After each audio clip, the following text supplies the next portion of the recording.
en direct de Londres avec notre spécialiste rugby Alexandre Priam. Bonjour Alexandre. Bonjour Laurence. Alors vous serez forcément cet après-midi en direct du stade de Twickenham avec notamment Daniel Herrero. Alors on va revenir sur la première des deux finales de Coupe d'Europe. C'était hier la finale de Challenge Cup, la petite Coupe d'Europe.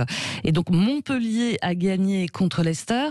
C'est finalement le deuxième titre européen pour les Héroltais. Oui, le deuxième titre dans cette Challenge Cup après 2016.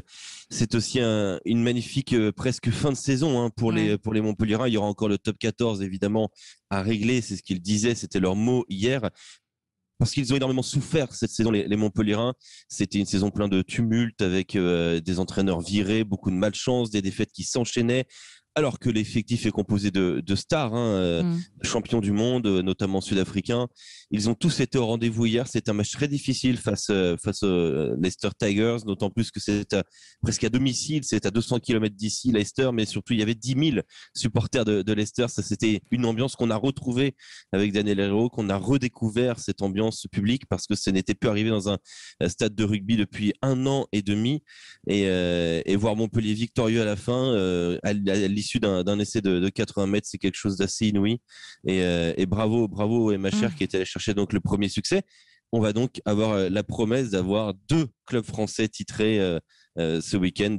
Hier, c'était la Challenge Cup, place aujourd'hui à la Champions Cup. C'est ça. Justement, on parle de la deuxième finale, si vous le voulez bien. Allons-y. La très grande Coupe d'Europe, forcément. Le Stade Toulousain, 4 fois champion d'Europe et favori contre La Rochelle. On peut dire quoi? Que c'est un duel déséquilibré peut-être sur le plan du prestige, mais peut-être plus disputé sur le terrain. Sur le plan du prestige et sur le plan historique, c'est incontestable. Évidemment, le Stade Toulousain a une expérience assez inouïe dans cette compétition. 4 fois champion d'Europe. Si d'aventure aujourd'hui les Hauts-Garonnais iraient chercher un 5e titre européen, ils seraient seuls en Europe à avoir ce statut-là, seuls en Europe à avoir ce prestige, seuls en Europe à avoir ces 5 étoiles sur le maillot. Ils en ont déjà 4.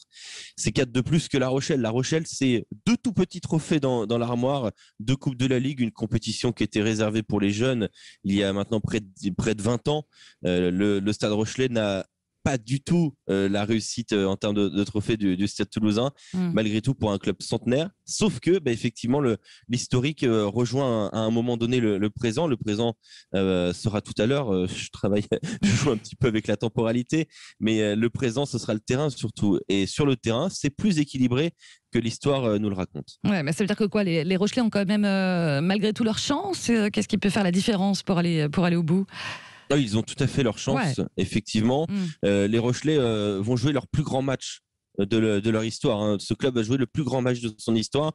C'était déjà le plus grand match de son histoire en demi-finale face au Leinster, la province irlandaise quasiment imbattable qu'ils ont battu chez eux à Marcel de Flandre.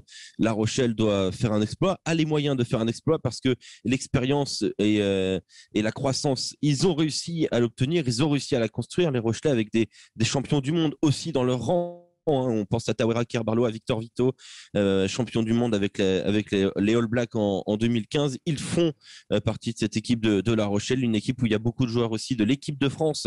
Hugo Mola le disait cette semaine. On a la sensation qu'il y aura une rivalité avec La Rochelle. On a eu une rivalité avec le Stade français, on a une rivalité avec Toulon, on a une rivalité avec Clermont. On a la sensation qu'on va retrouver ces Rochelais ces prochaines années. Et ça lui faisait très plaisir. Il avait même dit, si La Rochelle avait été en finale et nous non, on aurait été supporters de cette équipe de La Rochelle. Il y a une sympathie qui se dégage de ces Rochelais. Il n'y en aura peut-être pas beaucoup sur le terrain tout à l'heure entre Toulousain et Rochelais. C'est ça. Pour revenir à Toulouse, Alexandre Priam, champion de France en titre, vous le disiez, leader en top 14. C'est quoi la recette des Rouges et des Noirs alors ?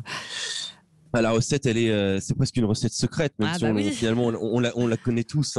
C'est un centre de formation exceptionnel qui attire les joueurs de toute une région sur 300 km² à la ronde, sur 300 km à la ronde, beaucoup de jeunes du coup de très très haut niveau qui garnissent les rangs de l'équipe de France depuis près de 80 années. Donc c'est quand même colossal. Et puis aussi des joueurs de grande expérience, des stars du rugby mondial. Alors on en a plein en tête. Cheslin Kolbe, champion du monde la saison dernière avec l'Afrique du Sud, qui est probablement le meilleur ailier de la planète.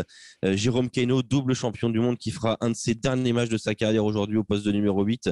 Ce sont des stars, ce sont des joueurs qu'on a envie de voir sur un terrain, ce sont des joueurs dont on comptera les exploits dans les 10, 20, 30 prochaines années. Ce Stade Toulousain, ça a toujours été l'équipe qu'on a toujours compté, l'équipe qui a toujours fait partie des romans et des articles. C'était un club si particulier, c'est le plus grand club d'Europe, ça c'est une certitude. Ils peuvent encore plus s'asseoir leur domination et retrouver un titre européen. Ça fait 11 ans qu'ils attendent, les Toulousains. Ils ont coché 2021 depuis pas mal de temps désormais. Bon allez, pour terminer, Alexandre, un petit pronostic pour demain. Pour cet après-midi, oui, pour ce soir. Le Stade Toulousain arrive quand même avec tellement d'expérience et tellement de talent dans les rangs que ça va être dur pour La Rochelle.